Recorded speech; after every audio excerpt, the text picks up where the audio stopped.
Hello everyone. Today we're going to learn another important, one of the most important chapter in the CBSE First Flight book. That is Nelson Mandela, A Long Walk to Freedom. It is written by Nelson Mandela himself, and as we all know, he was one of the strongest political leaders in South Africa. He has played an exceptional role in helping the country attain freedom. So it's not just his efforts, but definitely the efforts of other freedom fighters also, which are there collectively. But he has played a major role in the struggle for freedom. Now, when we refer to struggle for freedom of South Africa was suffering because of the British rule for decades. Okay, and when we refer to decades, they were suffering from apartheid. Apartheid is the racial discrimination between people. So there were different laws for the white skinned people, there were different laws for the colored, and there was different set of laws for the dark skinned or blacks. So when we refer to white skinned people, we are talking about the Britishers. When we are referring to colored race, we are referring to Asians, or who are neither whites nor blacks. And when we refer to blacks, we are referring to the South African citizens. So there were different set of rules for these three different categories. So when we talk about what the rules were, there is an immense description which is there. Okay, but I don't want to get into that. I just want you to understand that there was a lot of differences in various fields like education, healthcare, jobs, in regards to jobs, in regards to the kind of work, in regards to property, in regards to places to go. So there were different set of rules for different people. Okay, and which is why the racial discrimination was prevalent in South Africa up until the first democratic elections took place. And when the first democratic elections took place in South Africa, yes, Nelson Mandela, who was the president of African National Congress, was elected democratically as the first black president of South Africa. And this came into light, this came into picture on 10th May 1994. So this is a little background about what South Africa was and what was happening. When we talk about this chapter primarily deals with Nelson Mandela's first speech as the first black president of South Africa. Okay, and he also has written in his book about what kind of laws were there, and how the discrimination was happening between people, okay, amongst people. So we are going to learn extensively on this. So we will be covering the summary of the chapter, because this chapter is actually an excerpt from the main autobiography of Nelson Mandela, the book which he wrote, A Long Walk to Freedom. Okay, so this is an excerpt. So we'll be covering the summary of it, which is very, very important.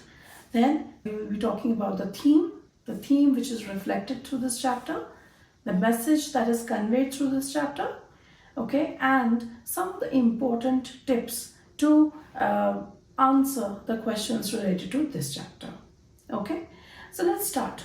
When we begin with this chapter, it starts from 10th May 1994, and Nelson Mandela has described this day.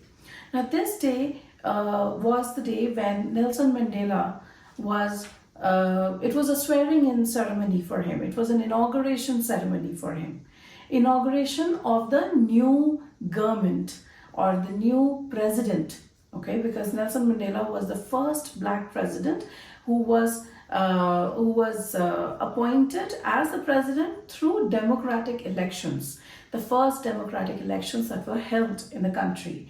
And the African National Congress won with 252 seats out of the total seats of 400, and which is why he was nominated as the first black president of South Africa. So he describes this day. He describes this day with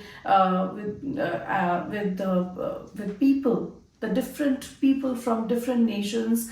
They were coming in to wish him for his victory. Okay, and they were there to share this moment, this important moment of for South Africa and for South Africa with each other. Okay, so Nelson Mandela describes about that. Okay, and he talks about the array of colors, the colorful array of array like a rainbow, which was formed because of so many displays being there. Okay, and he talks about people from all the races were there, and this inauguration ceremony was happening in the Union Building in Pretoria. Okay, so everybody was there, and Nelson Mandela was with his daughter Zenani. Okay, and when he entered, everybody started greeting him, and it was a moment of of pride for South African citizens, that they were free, and that was the time that they could speak and they could talk without discussing about the kind of restrictions they had earlier. Okay, so Nelson Mandela describes that in his speech, that we all have come here to celebrate this day, this swearing-in ceremony of South Africa's independence from the British rule, and also of the fact that everyone is here, irrespective of their race or their color. They are here to celebrate this moment, which matters the most. Okay, then he describes about, and he says that the people, South Africa is not just rich with minerals in its soil, but South Africa is rich with the kind of people it has. People are the gems of South Africa. Okay, so South African country is rich with its people who are committed towards the country, to serve the country and to be for the country. And that is what makes it special. And he also pledges to ensure that from from then on, he said that South Africa will never ever face the most excruciating pain that the people had faced earlier, and the most ridiculous system of apartheid. That was what he was referring to. Okay, so when he describes the day, he says that everybody cheered for the country. They were cheering in, and there were different tableaus depicting the pride of the country, their arms and ammunitions, and there was a chevron of Impala jets that was flowing in the sky with red, green, yellow, black, and golden color smoke that was coming out of it to depict the South African flag. Okay, and he says that when the national anthem was played, it was actually two national anthems which were played. One was Nkosi Sikelel, which was the national anthem, which was composed by the Britishers. Okay, that was the new national anthem, and there was the old national anthem, which was Die Stem, which was actually the original national anthem of South Africa. Though there were people who were divided on it, because some people knew the national anthem, which was Nkosi Sikelel, and only a few or a handful of people knew the lyrics of Die Stem. everybody assured that in a period of time, they all will learn, they all will be able to memorize the wordings of Diastem, because that is the national anthem, that became the national anthem of South Africa. Okay, and then he talks about the sacrifices that that patriots have done, have committed. Okay, and he also says that the generals of the various defense forces, you know, they are saluting me right now. They are showing their loyalty towards the post. Had it been a few years earlier, they would have arrested me for being here. Okay, because they are loyal to the post, and earlier the posts were held by the Britishers. Okay, so that makes a lot of difference. All right, and he also talks about the patriots, the freedom fighters. Okay, like Oliver Tambo and various others, other patriots who had sacrificed their life to struggle, to fight for the freedom of South Africa, but unfortunately they could not survive to see this day, to experience this day when South Africa was actually free, and the citizens of South Africa were celebrating this moment. Okay, it is very important to note that Nelson Mandela was in prison for 30 years. Okay, and when he was in prison, he was tortured because he was a rebel. Okay, he voiced out for his rights, for the freedom that a person should get. Okay, or a person is entitled to. So he was imprisoned, he was arrested for all of that, and yet he did not lose his hope. Okay, so in this chapter, he also refers to the beginning of this rule of Britishers. He talks about the Anglo-Boer War. Now, Boer republics, they fought with the emperor, the English, the Britishers, and the war continued from 1899 till 1902 for 3 years. Definitely, if you see, Britishers were much more advanced in their arms and ammunitions and weaponry, and hence South African nationals could not, or Boer Republic could not survive. Okay, they could not fight the battle anymore. They lost. When the war was over, a treaty was signed, and the treaty's name was Treaty of Vereeniging. Now, in this treaty, there were rules that were set up for people from different color, okay, or tribes, and everybody had to follow those rules. Treaty of Versailles was signed, and the main function of that treaty was to ensure that if anybody from a different color tries to trespass the region of a different colored race, they have to have passed laws, they have to have passed orders, okay, without the absence of which will lead to imprisonment. Okay, so there were various treaties, various laws which were passed, which were restricting the blacks, okay, to act on their freedoms, on their rights. Okay, so when Nelson Mandela saw this, he also talks about the freedom that he thought earlier when he was a child. Okay, he thought that being with his parents, running around in his village, playing in the clear water stream, this was the freedom that he thought that he has. Okay, and this is what freedom is. But as he grew, as he went out of the tribe of his area, he went for his studies to Johannesburg. That is when this triggered in his mind that the freedom that he thought he had was an illusion. It was not real. The real freedom was not there for the blacks. Blacks were getting trained to be slaves. They were trained to do clerical jobs. They could not hold higher posts. They could not read the books of their choice. They had a different set of books. So there were these kind of restrictions that he saw, and that's when he realized that they are actually not free.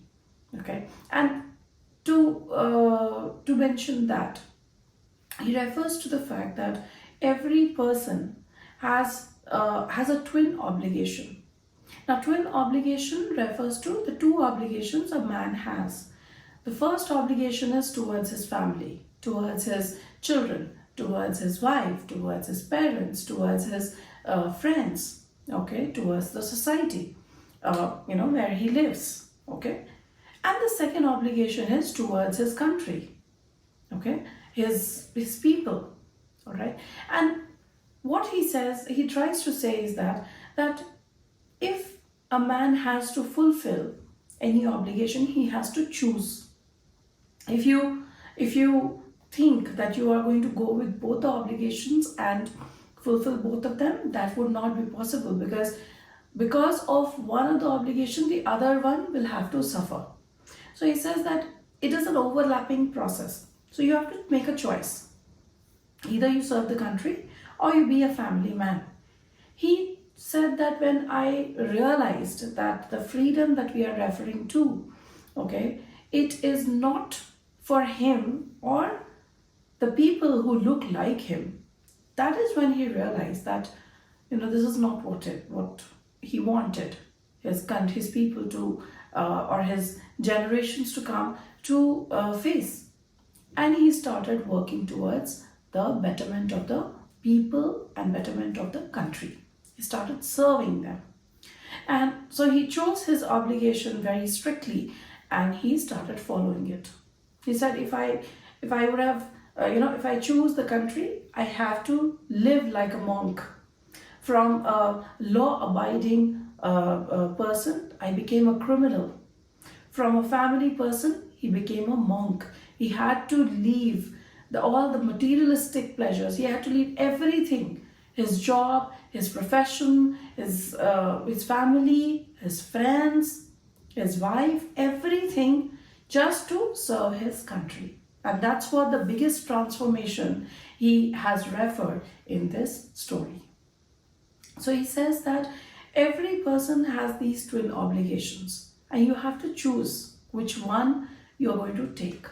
Either you serve your family, or if you choose, you have to serve your country or your people. And he also refers to the fact that during his 3 decades that he spent in the prison, he was being tortured. He said that even while I was being tortured, I could see a glint of humanity in the eyes of one of the guards who was torturing me. And that gave him a ray of hope to sustain all the tortures and still go ahead on the path of serving the country. Okay, so he says that fear or bravery is not getting the fear, but it is the courage. Bravery is the courage to overcome that fear and still go on, still move on. He says that the oppressor and the oppressed both were suffering at that time. The oppressor, who is the person who was torturing him, he was also suffering because he also had that humanity in him, and he did not know what to do with this person who's not ready to listen. Okay, whatever amount of tortures, whatever number of tortures they were doing on this person, on Nelson Mandela, he was still, he did not budge from his motive of serving the country. And the oppressed was Nelson Mandela and his friends who had the same motive of serving the country. So what he tries to say is that the oppressor, which means the people, the guards who were torturing him, they also had that humanity in their heart. Okay, and the oppressed already is obstinate about serving the country. So oppressor and oppressed both are both are swayed by the hate that they have. It will lead to hatred, but actually they are all humans, and power is not as strong as love. Love has the most strength to overcome any challenges, rather than showing power, showing torturing people. That would not lead to change, but love can change a lot of people.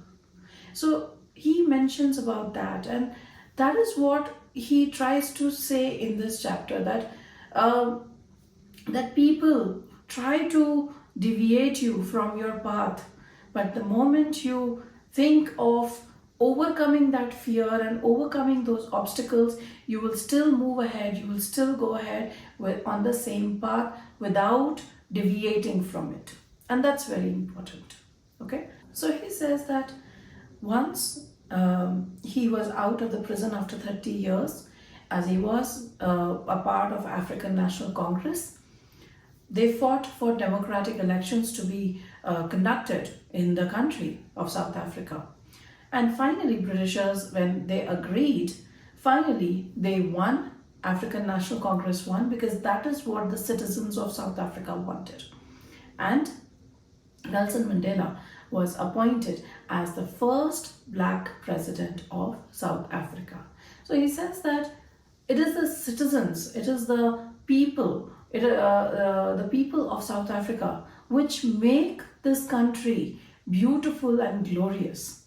It is not the minerals, it's not just the gemstones which are available in the country, but it is the people who matter the most. Okay. Now, talking about the theme of this story, of this chapter. So the theme that is reflected through this chapter is, there are two themes. The first one is freedom from apartheid, freedom from racism. Okay. The second theme, which is reflected through the story, is that peace and unity in mankind can change the world. So freedom from racism and peace and unity in mankind. These are the two themes. Now coming to the message that is conveyed through this chapter. So the first message that is conveyed through this chapter is that the oppressor and the oppressed both lose humanity. One, which is the oppressor, the oppressor loses humanity because of hatred, and the oppressed loses humanity because of the oppressor. So both are interconnected. Okay, that's the first message. The second message that is conveyed through this chapter is that bravery is not about not fearing anything. Bravery is not the lack of fear, but it is despite that fear, you overcome that and move ahead. Okay, that is what is bravery. So these are the two messages that are conveyed through this chapter. Now coming to some of the tips that can help you in presenting the answers, because this is one of the most important chapters, right? As I discussed earlier. So you have to understand that again, there are certain phrases which are very, very important in this chapter, as it talks a lot about political history of South Africa. So we have to underline apartheid. We have to talk about the freedom fighters. We have to talk about inauguration ceremony. We have to talk about union building in Pretoria. These are some of the most important phrases or words which are used in this chapter. The oppressor and the oppressed, acts of humanity, okay, Anglo-Boer War, then the array of colors, okay, then the twin obligation of a man, okay. So these are going to help in framing our answers very well. There are certain important lines. And these lines refer to the words that I just said, I just mentioned.